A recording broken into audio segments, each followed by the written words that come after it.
चलो बच्चों, फिर से मेरे इस ग्रामर सेक्शन में कक्षा 10वीं के लिए बहुत महत्वपूर्ण ग्रामर लेके आ रहा हूँ आपका। हो सकता है ये आपको हेल्पफुल मदद हो। मेरे इस वीडियो को आप अंत तक के देखिए तो आपको ये हेल्पफुल लगेगा और ग्रामर आपको पूरा सेक्शन सी जो है वो पूरा कंप्लीट हो जाएगा। पहला प्रश्न है बच्चों, चेंज द टेंस। टेंस किस प्रकार से आता है? Change into present perfect tense. Change into present perfect tense. तो they are selling their house, क्या है बच्चों? They are selling their house. तो इसका क्या हो जाएगा बच्चों? They have sold their house. क्या हो जाएगा? They have sold their house. दूसरा दिया है बच्चों, they have been playing her here since morning. क्या करना है बच्चों? Past perfect continue tense. तो क्या हो जाएगा बच्चों यहाँ पे? They had been. हैव की जगह क्या कर दो? केवल हैड, क्योंकि पहले ये प्रेजेंट परफेक्ट कंटिन्यू टेंस में केवल पास्ट बनाना है। तो यहाँ पर अपने क्या किया? केवल हैड का प्रयोग किया। हैव के स्थान पर आपका टेंस बन गया। He taught English. Change in the sentence into present indefinite tense. तो क्या होगा बच्चों? सिंपल। इसको प्रेजेंट इंडेफिनिट को सिंपल भी बोला जाता है। सिंपल प्रेजेंट टेंस क्या बोला जाता है बच्चों? Simple present tense. तो क्या होगा? He taught English. ये पास्ट टेंस में कायम है बच्चों, पास्ट टेंस में। जब इसको सिंपल प्रेजेंट टेंस में बनाएं तो क्या होगा बच्चों? यहाँ he teaches English. He teaches English. अब दूसरा बच्चों, change into negative. She speaks the truth. क्या हो जाएगा बच्चों? स्पीच क्रिया का पांचवा रूप है और यहां पर सहायक क्रिया नहीं, इसलिए डज नॉट का प्रयोग किया है बच्चों। क्या होगा? She does not speak the truth. Does not का प्रयोग करने के बाद क्रिया का हमने पहला रूप कर दिया यहाँ पे। He did his work well. He did his work well. अब डिड यहाँ पर क्या है बच्चों? मुख्य क्रिया है, क्योंकि हिज यहाँ पर पजेसिव आया हुआ है विभक्ति। तो यहां पर डिड यहाँ पर मुख्य क्रिया, इसलिए यहां पर डिड नॉट डू होगा। देखो यहाँ he did not do his work. He did not do his work. He did his work well का क्या हो जाएगा बच्चों? He did not do his work well. थोड़ा सा अच्छे से ध्यान में रखो क्योंकि ये वाक्य आने वाले हैं। She shut the door. She shut the door. She did not shut the door. She did not shut the door, क्योंकि शट के साथ क्या है? Did not. Anita read the Ramayana everyday. Anita read the Ramayana everyday. अब रीड जो है, अगर अनीता यहाँ पर तृतीय पुरुष एक वचनीय, इसके साथ रीड जो है दूसरा रूप आया, क्योंकि इसके साथ अगर मान लो क्या आता? रीड, तो क्या होगा बच्चों? यहाँ पे अनीता रीड्स आता है यहाँ पे, तो ये क्या हो जाता? पास्ट टेंस प्रेजेंट टेंस बन जाता। लेकिन यहाँ रीड आया है, इस कारण से ये डिड नॉट होगा। क्या होगा? Anita did not read the Ramayana every day. अब देखो बच्चों, यहाँ चेंज इनटू इंट्रोगेटिव करना है बच्चों। चेंज इनटू इंट्रोगेटिव में क्या होगा बच्चों? देखो, ही हैज टेकन टी। क्या हो जाएगा? Has he taken T.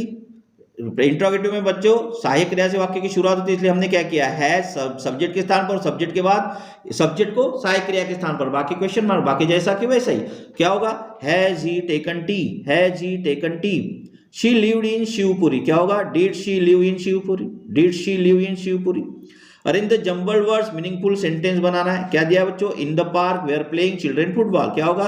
Children were playing football in the park. Children were playing football in the park. Sweets like I. क्या होगा? I like sweets. क्या होगा बच्चों? I like sweets.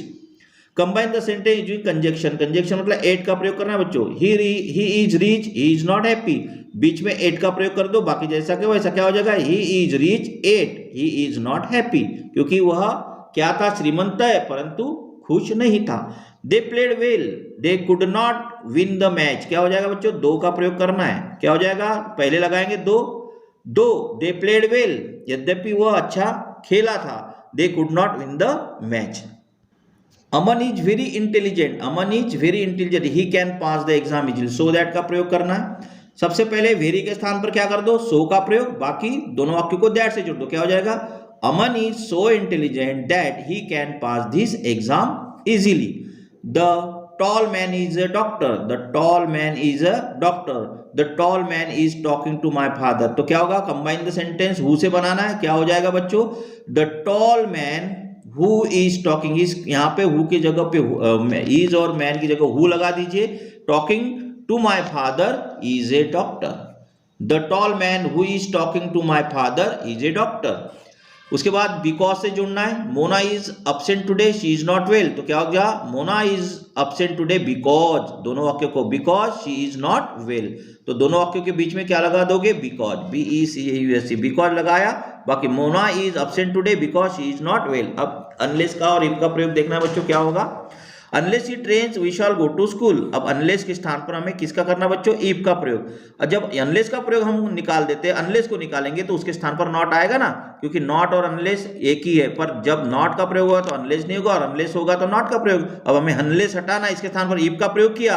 अब ये रेन्स कौन से रूप में, 5वें रूप में, इसलिए यहाँ पे डज नॉट का प्रयोग करेंगे। तो क्या होगा, if it does not rain we shall go to school. अगर यहाँ पर क्रिया का दूसरा रूप होता तो हम यहाँ डिड नॉट करते, क्रिया का पहला रूप होता तो यहाँ डू नॉट करते, ये बात ध्यान रखिए। उसके बाद if she does not come on time the teacher will punish her. क्या हो जाएगा बच्चों, यहाँ इफ के स्थान पर अनलेस का प्रयोग करना है तो डज नॉट को वाक्य से हटाना है, क्योंकि मैंने अभी बताया अनलेस अगर है तो नॉट नहीं होगा, और नॉट है तो अनलेस नहीं होगा, ये विपरीत है। इसलिए क्या किया, इफ के स्थान पर हमने अनलेस का प्रयोग किया, डज नॉट को वाक्य से हटाया। शी, अब डज नॉट हटाया, इसका मतलब क्रिया का 5वां रूप यहाँ पे आएगा, इसलिए क्या किया हमने, unless she comes on time the teacher will punish her. क्योंकि यहाँ ऑलरेडी ये वाला वाक्य नकारात्मक था, तो दूसरे वाक्य को हमें परिवर्तित कुछ भी करना नहीं। तो इस प्रकार आपको इंपॉर्टेंट डू एज डायरेक्टेड हो सकता है, मे बी यह आपके पेपर में आ जाए और आप का बहुत अच्छे से पेपर चला जाए। इस शुभकामनाएं के साथ मेरे इस वीडियो को आप लाइक, सब्सक्राइब एंड शेयर कीजिए। धन्यवाद।